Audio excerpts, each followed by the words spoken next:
Hi guys, நம்ம பார்க்க போகிறது என்னென்னா ஆரோ கீயை எப்படி நம்ம இன்சர்ட் பண்ணலான்றது தான் பார்க்க போகிறோம். வாங்க இப்போ எப்படின்னு பார்க்கலாம். ஜஸ்ட் நம்ம ஒரு டைப்பிங் பண்ணிவிட்டு அந்த ஆரோ கீ வந்து நம்ம ஆல்ரெடி இன்சர்ட் மீன்ஸ் ஷார்ட்கட்டில் எப்படி பண்ணுறதுன்னு இப்போ நம்ம பார்க்க போகிறோம். இப்போ இதுக்கு முன்னாடி வந்து நம்ம ஆரோ கீ இன்சர்ட் பண்ணுவோம். நம்ம வந்து இன்சர்ட் டூல் பாரில் போய்ட்டு ஷேப்லேருந்து எடுத்து போடுவோம். ஷேப்லேருந்து எடுத்து போடும்போது என்ன ஆகும்னா நம்மளுக்கு அலைன்மெண்ட் மாறும்.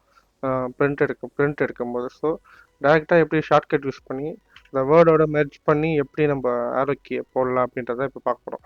ஸோ இங்கே வந்து நான் இங்கே அப்புக்கு வந்து பார்த்தீங்கன்னா 24, ஆல்ட் ப்ளஸ் 24, டவுனுக்கு ஆல்ட் ப்ளஸ் 25, 26, 27 மெத்தடில் நம்ம போட்டோம்னா நம்மளுக்கு இன்சர்ட் ஆகும். ஆட்டோமேட்டிக்காக ஷார்ட்கட்டில் இன்சர்ட் ஆகும். இப்போ ஆல்ட் ப்ளஸ் மீன்ஸ் ஆல்ட்டு கூட 24 ஆட் பண்ணிங்கன்னா அப் சைடு ஆல்ட் 25, ஆல்ட் 26, ஆல்ட் 27. இதுதான் வந்து method to insert the arrow keys in between the words. So for example,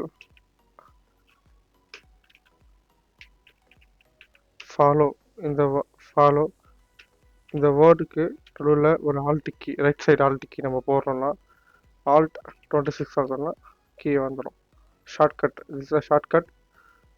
இந்த வீடியோ உங்களுக்கு பிடிச்சிருக்குன்னு நினைக்கிறேன். இது ஒரு யூஸ்ஃபுல்லான வீடியோவாக இருந்திருக்குன்னு நினைக்கிறேன்.